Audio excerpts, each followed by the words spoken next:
CTV News with Carlyle Fiset. Good evening. Thanks for joining us. We begin tonight with the Prime Minister's remarks in Switzerland, addressing international leaders at the World Economic Forum. Mark Carney didn't mention Donald Trump by name, but as Annie Bergeron-Oliver reports, the president's influence was certainly apparent. Nestled in the usually calm mountains of the ski town Davos, a chaotic meeting of hundreds of politicians and top business leaders at the World Economic Forum that this year Prime Minister Mark Carney used to deliver a frank message about the future. The old order is not coming back. We shouldn't mourn it. Nostalgia is not a strategy. But we believe that from the fracture, we can build something bigger, better, stronger, more just. Carney declared the U.S.-led world order dead and said countries must turn inward now that it's clear integration can lead to subordination. Call it what it is, a system of intensifying great power rivalry where the most powerful pursue their interests using economic integration as coercion. Withstanding those economic shocks, the Prime Minister said will require like-minded countries to pivot, to work together to hedge uncertainty. While Trump's name was never mentioned, Carney did call on middle powers like Canada to push back against domination by great powers, using tariffs as leverage and supply chains as vulnerabilities to be exploited. In a world of great power rivalry, the countries in between have a choice: compete with each other for favor, or to combine to create a third path with impact. The message receiving what organizers described as a rare standing ovation at a summit where geopolitics and the future of Greenland is looming large. Our commitment to NATO's Article 5 is unwavering. Canada strongly opposes tariffs over Greenland and calls for focused talks to achieve our shared objectives of security and prosperity in the Arctic. Carney may get a chance to raise his concerns about Greenland directly to the U.S. president. While no meeting is currently scheduled between Carney and Donald Trump, the U.S. president will be here tomorrow at the same time as Mark Carney. Annie Bergeron-Oliver, CTV News, Davos, Switzerland. And the U.S. president is expected to deliver his own address in Davos tomorrow. Ahead of that, he looked back on the first year of his second term and his purported accomplishments. With more, here's Joy Malbon. Marking his first year of his second term. It's big stuff, too. Look, we have the hottest country in the world. The president giving his own assessment, flashing mugshots of immigration arrests. They're murderers, they're drug lords. Applauding his biggest achievement, his crackdown in U.S. cities on undocumented immigrants, admitting he felt bad about the fatal shooting of Renee Good, whose parents are Trump supporters. I felt horribly when I was told that the young woman who was had the tragedy. The president touted his victories, the capture of Venezuelan dictator Nicolas Maduro, bombing Iran's nuclear facilities, but 1 year later, it's a battle of narratives. Prices have increased because of Donald Trump's tariffs. Americans are struggling. Polls give him failing marks on his promise to bring down prices, and many disapprove of his foreign adventures. How far are you willing to go to acquire Greenland? You'll find out. Trump is digging in, posting an AI image of him planting a U.S. flag on Greenland, claiming it as U.S. territory.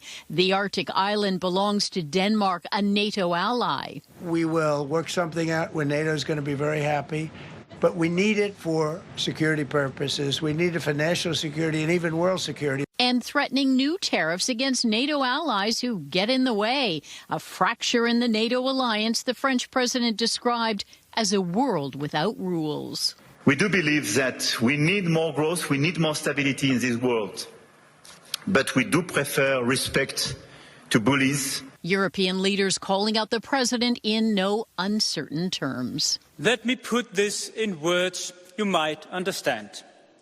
Mr. President, off. France offered to host an emergency summit on tensions, but Trump dismissed it as he gets set to speak to leaders on the Davos stage, again insisting there's no going back on his plan to take Greenland. Joy Malbon, CTV News, Washington. A divide at City Council tonight as local leaders debated giving tax relief to developers. Councillors have extended the length of time potential school sites must sit idle while the provincial government figures out if they're worth funding. Daryl Newcomb has more on the money at stake. London will give school boards more time to decide if they intend to build on potential school sites set aside in new subdivisions before the reserved land returns to the developer's control. But whether developers deserve property tax relief while the sites sit unused has divided council. As far as I'm concerned, a private company, a private developer has costs of doing business, and this is one of those costs. This is not one of those costs that we should be paying for. This is not a private developer's cost. This is being added to the price of homes. Period. Full stop. Developers had been required to set aside potential school properties for 3 years. But because it's taking the province and school boards longer to fund and approve new schools, council has extended that to 6.5 years. If a school block option expires, a school board potentially faces a long and costly process of expropriation. The point here is about having adequate land supply for the right period of time for schools to be built in growing neighborhoods. Councillor Ferreira argued that if the developer doesn't pay the full tax on the property, City Hall still has to make up the lost revenue. Flipping the bill from, a private company and putting it on the taxpayer, putting it on the rest of London. They're not going to eat that loss. They're going to just add it to the price of a new home. So when we talk about housing affordability in these chambers, you have to look at all aspects of housing affordability. Council voted 11-3 in favor of directing staff to prepare a report outlining options, limitations, and what other cities are doing to offset some of the tax burden on developers. This is all about getting a longer period of time to allow school boards to exercise options on those blocks and trying to not have those costs passed on to the existing homes in the area that are being built. Daryl Newcomb, CTV News. The Thames Valley District School Board has launched a new Student and Family Support Office website. That was done in conjunction with several other Ontario boards, all under provincial government supervision. As Rita Ismail reports, there are questions over the purpose of these websites and whether they could eventually replace elected trustees. The Thames Valley District School Board launched its Student and Family Support Office website today, designed to help parents and caregivers navigate concerns about their child's education or well-being. Given the size of our school board, it really is designed to help parents and families navigate should they have some difficulty finding, who they go to, what issues can they have addressed. TVDSB is one of 5 boards mandated by the Ontario Ministry of Education to have these offices operational by today. All 5 boards are currently under provincial supervision. Director Tucker says families with complex concerns can submit an online form or call the listed number, with issues being routed to appropriate supports. But critics argue the portals add bureaucracy rather than accountability. It's smoke and mirrors from the minister. You are taking away the support and advocacy of a trustee who will help you navigate the whole process, and you're replacing it with another layer of bureaucracy. A request for an interview with Education Minister Paul Calandra was declined.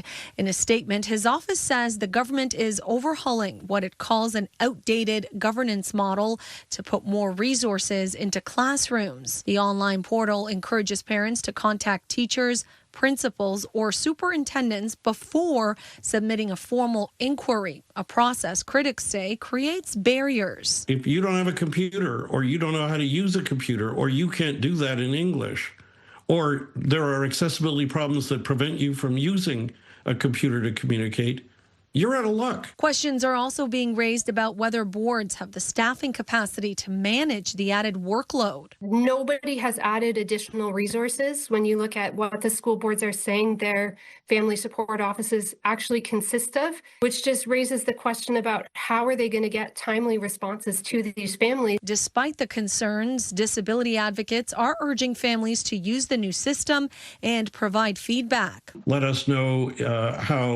how much the people at the other end of the phone understood. Let us know if they solved it or just left you where you are right now. All remaining Ontario school boards are required to have student and family support offices in place by September 1st of this year. Rita Ismail, CTV News. Officials with the St. Thomas Elgin Food Bank say they supported a record number of people in 2025. And with grocery prices surging higher this year, they expect similar demand for 2026. Brian Bicknell reports. At the St. Thomas Elgin Food Bank, client Destiny Johnson picks through community share donations. With food prices so high, she doesn't know how she'd get by without the extra help. It's insane. A lot of, especially with having dietary restrictions, some of the prices are astronomical compared to, say, like even 3 years ago. She's not alone in needing help. In 2025, the food bank hit an all-time record with more than 26,000 mouths fed. That's up from 2024, which saw nearly 25,000. And it's nearly tripled from just 6 years earlier, when in 2019, before the pandemic, the number was 8,900. Meanwhile, the agency served more than 1,800 households in 2025, with half being first-time users of the food bank. We can't get past that number. It's like we're feeding a lot more people. We were worried we were going to hit 30,000. We didn't, thankfully, but who knows what what this year will bring. Because of the prices of groceries as well as housing, and be it the mortgage rates and rent, a lot of them are, you know, his and her families combined together, and a lot of times it's the grandparents that are also living there to save money. So some of our households are 10 people. And the demand has kept volunteers on their toes. The number of people in need of food bank, we've noticed a big number of people coming now. There's a bounty of food here now, with this floor bursting with donations, but most of this is from holiday food drives, and this could all be gone within a couple of months.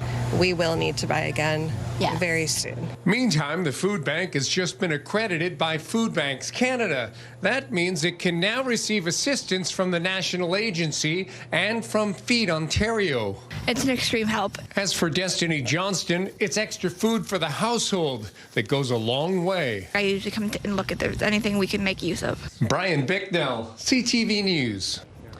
The latest inflation data from Stats Canada shows a substantial increase in the price of coffee from last year, as much as 30%. With more on the factors, here's Peter Sperling. Ryan Scala's daily pick-me-up comes at a cost. Trying to keep enjoying the caffeine kick, but save $1 where possible. According to the latest Statistics Canada inflation numbers, coffee is up 30% year over year. I think it's pretty crazy. With local roasters, coffee shops seeing an increase in what they pay for coffee too. Our price increase was between 40 and 45% rather than 30%, because again, a higher quality coffee, attract definitely higher prices. At Happy Goat Coffee Company, owner Henry Assad says he's absorbed most of it, only raising prices slightly, about 5%. We need to keep our customers happy. Economists say there are several factors to blame, including bad growing weather and more global demand driving up prices. 2025 was not an easy year for coffee and coffee drinkers. Grocery expert Sylvain Charbois says grocery store prices the most impacted. Absolutely. And if you see a sale, grab a few bags. Something many coffee drinkers have noticed. I've noticed that for sure, that also with some brands that maybe I consider to be less quality are a lot more expensive. Yeah, they've gone up, but people need their coffee. They'll spend as much as they can to get it. I just buy whatever's on sale. It would be around $18 for the tub. Now it's $33. Despite the higher cost, Scala and others willing to pay. You need to start a day with a cup of coffee. It's a must. Peter Sperling, CTV News. Sarnia police say they seized several guns, including a sawed-off rifle, during an intimate partner violence investigation. They released this image of the rifle. They say it was found inside a home yesterday, and a suspect was arrested without incident. Police say that person remains in custody pending a bail hearing. It was the second straight snow day for many students in Midwestern Ontario. High winds and more than 30 centimeters of fresh snow made for hazardous road conditions across Bruce, Grey, Huron and Perth counties. There were several road closures in Grey Bruce specifically. Police have reported more than 100 calls for service in the last 2 days. Meanwhile, there are flooding concerns in Durham. Frazzle ice has formed on the Saugeen River, partially blocking part of the river running through Durham. Crews working heavy equipment are on site, digging out parts of the river. This also happened last winter, resulting from heavy snowfall and a bitter cold snap. Municipal and conservation officials say they're closely monitoring the situation. Julie Atchison will have much more on the weather story a little later in the newscast. Rock the Park has announced the return of Retro Night.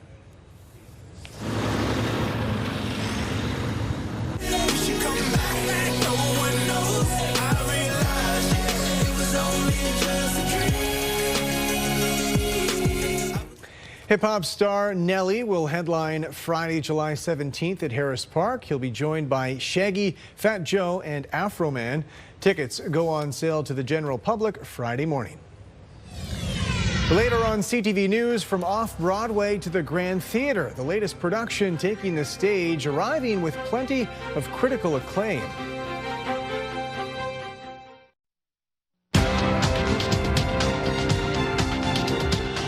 Canada's main stock index was weighed down by broad-based losses amid geopolitical tensions. The TSX fell 340 points in New York. The Dow lost 871. The Nasdaq dropped 561. The Canadian dollar up a fifth of a cent today. On commodity markets, gold surged $170 an ounce. Oil added $1 a barrel. Now, the stock index drops in New York today were the most in a single day since October. As John Venevalley-Rao reports, many investors are fleeing stocks for gold, which reached another record high today. So this is the 1 ounce gold Canadian maple leaf. Justin Yampolsky showed us a typical 1 ounce gold coin that just today shot up in value more than $100, with Donald Trump's threats adding to gold's shine in a huge way. It is really showing how economically uncertain the entire world is. Nobody knows what's going to happen. Everybody is kind of hedging their bets, and everybody just wants security, however they can find it. Precious metals are seen as a safe haven in times of turmoil, and Trump creating plenty of that, with gold surging past $4,700 an ounce for the first time ever. We've reached numbers a lot quicker than I would have expected. After a stunning 66% rise last year, gold is already up more than 9% in the month of January. In part, central banks have been buying it as countries pivot away from the U.S. dollar. Stocks are still sharply lower, but they're off the worst level. And today, investors were selling U.S. stocks, markets down sharply, what some called the Sell America trade. While Toronto's main index fared better, in part because gold mining stocks were on the rise. Canada is the fourth largest gold producer in the world, behind China, Russia, and Australia. In northern Ontario, the Madsen gold mine started up operations again just last year under new ownership.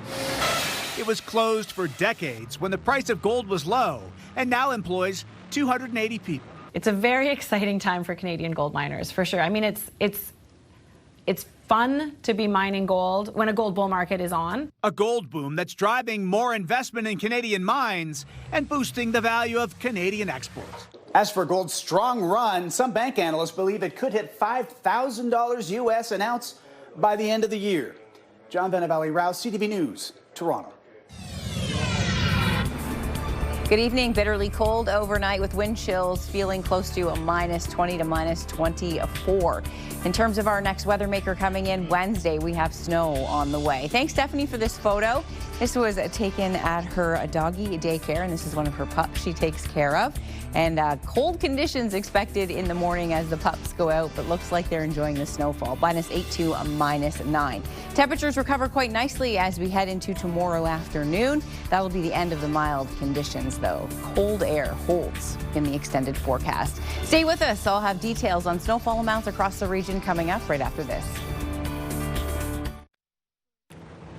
Welcome back with Julie on the desk now, and I think I referred to this as the calm between the storms at 6 o'clock, where we had a nice little calm day here in London with some sunshine, but right back to the snow. Yes, we have another low pressure area. This one comes in. This is not lake effect. This is system snow to start. So the lake effect snow that was in Midwestern Ontario today, Carlyle, is winding down. South of that, we had lots of sunshine, and then clouds kind of moved back in as we push through the supper hour, and then partly cloudy conditions out there tonight. It's getting cold. You can feel the wind chill. Well, it's been cold all day. -12 was our high, so averaging about 10 degrees below where we should be for this time of year. Now, that cold air will continue to circulate over the Great Lakes. Overnight, the lake effect snow, of course, calming down as our winds come around to the southwest. Now, these are the overnight lows, anywhere from -12 to -15. And factoring in that wind chill, feeling close to -20 to -24 overnight. Now, the winds out of the southwest, that's playing a role in the forecast. Temperatures are actually going to start to come up towards Windsor, Chatham, Sarnia first thing in the morning. So as this air mass starts to change, we will see warming conditions develop. So the area of low pressure, you can watch the snowfall associated with it. This starts to come in as we head into Wednesday morning. With it, yes, some snowfall arriving. So snowfall amounts expected to be close to about 10 centimeters as the low moves through, and then following it, cold air and flurries. So this forecast model will show those numbers quickly coming up. So towards that 10 centimeter mark in London. Timing is a bit tricky with this because in terms of heading out for the morning commute, that's when we're expecting the snow. So the snow is going to start in the morning as you head out the door, and it will continue through the day. Snowfall will start to end heading into the evening, but you can see as we head into Thursday morning, we'll see some lake effect snow in Midwestern Ontario. So following this, another push of cold air coming in behind. A reprieve from the bitterly cold temperatures for your Wednesday afternoon. The forecast high -2. The winds will continue out of the southwest, 20 with gusts of 40. Thursday, flurries in the forecast, probability about a 60% chance, expecting trace amounts to 2 centimeters of snow. Again, this is lake effect snow behind the system. Daytime high -6. Cold air follows as we head into Friday at -13. A 40% chance of flurries, but expecting a nice mix of sun and cloud. More sunshine in the extended forecast than we had originally had early in the week, so that's nice. Breaking into some sun Saturday and Sunday. What we won't break out of is the deep freeze. Daytime highs from -10 to -12, and overnight lows from -15 to -20. The cold below normal temperatures continue as we head into early next week. So snowfall here on Perth, Grey Bruce, just as you get rid of your heavy snow squalls, blowing snow and blizzard-like conditions, we get another push, a low pressure system, and this one will bring the gusty winds back and accumulating snowfall. Keep your shovels handy. Flurries and squalls on the back end of this system. On Thursday, the high -6, and then Friday, flurries, snow squalls should start to wind down heading into the weekend. Flurries on Saturday, but breaks of sunshine expected toward here on Perth. Cloudy with sunny breaks on Sunday, -10, and early next week we'll be in and out of the chance of light flurries with daytime highs hovering around -9. It's going to be cold over the next 7 days. Carlyle temperatures well below normal. Snow moving in for your Wednesday. Snowfall amounts anywhere from 5 to 10 centimeters, and cold air to follow this weekend. Back to you. Thanks, Julie. And with all this cold, a warning for drivers to make sure your vehicles are ready for the weather. With more on the potential risks, here's Sanjay Maru. When temperatures drop into a deep freeze, many drivers may just be focused on having enough gas to get where they need to go. But mechanics say some issues are not visible from the driver's seat. They can be missed without a closer look. Lately, we've been seeing a lot of rodent damages under the hood. That's right. Rodents. Staff inside this Ford service department say they started to see more cases of the damage they can do a few weeks ago after temperatures raised to record warm levels in Windsor. But the swing back to bitter cold has driven animals to seek shelter, sometimes in engine compartments, and in one case, form a nest. Last week, we had a vehicle come in and had an engine light on and noticed that there was some chewed up wiring underneath, which led to under the car. So once my technician lifted it up in the air, pulled the shield underneath off, right up in the top corner, there was an actual baby possum that was stuck there. Here at the Battery Man in Windsor, staff say drivers should watch for signs of corrosion around the battery terminals and clean it off to help ensure a proper connection. But even something as simple as leaving a light or a dash cam on can prove consequential when you need to leave for work on a cold winter morning. They have a gentle pull on your battery, but when you leave it, say, for the weekend, you're not driving your car, that could result into you having trouble starting on Monday morning. And of course, there are the tires. For some drivers, snowy conditions mean automatically switching to winter tires. But this shop says for most urban driving in southwestern Ontario, all-weather tires are the better option. Good bang for the buck, and also it helps on your car insurance as well. If you're constantly going up north to North Bay or something, yes, that's where the winters will come in handy. A lot of big trips like that. But if you're going to London, Toronto, those all-weathers, much better than an all-season. All-season tires can handle some cold, but they're not meant for snow and ice. All-weather tires, however, are designed for winter driving, marked by this snowflake symbol, without the need to change tires each season. Sanjay Maru, CTV News.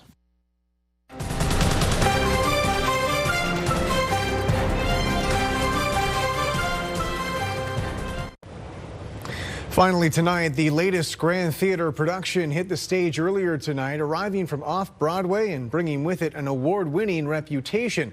With more, here's Jerry Dewan. I walked past the old houses on Smith Square and saw families in front of fireplaces, wearing wool sweaters, wondering what to eat for dinner. Kenneth is in his late 30s and suffered a life-altering trauma as a young man. He coped by keeping himself isolated, except for one unique friendship and his work at a bookstore. Everything shifts when he goes to work at the Primary Trust Bank. He goes from being isolated to finding community, finding himself, and finding a way through the world in a world that wasn't built for him. Shariza Richards has performed at the Grand and directed other plays, but Primary Trust is the first play she's directed at the Grand. Playwright Ebony Booth won the 2024 Pulitzer Prize for Drama. The play has been described as deeply moving, but is filled with humor and an air of mystery. The play is written in this beautiful way of magical realism where everything is not as it seems, and the character of Kenneth comes out and reaches out to the audience in time. Kenneth is played by DeRay McFarlane, making his Grand Theatre debut. McFarlane embraced taking Kenneth on his journey of discovery. The struggles, the triumphs that come with that, with putting himself out there for the first time in his life and dealing with all the stuff that has stopped him from doing that in the past. McFarlane calls playing Kenneth a dream. I used to work here. Really? This play, I think, is so special and heartwarming and touching, and Kenneth, I think, is also all of those things. I think it's such a great world to be in as an actor, and to go through his journey is real special. This Made in London production of Primary Trust will be on the Grand Theatre Spree stage until February 7th and will then travel to the Crows Theatre in Toronto. Jerry Dewan, CTV News. That's it for us. Thanks for watching. For all of us at CTV News London, I'm Carlyle Fiset. Have a good night.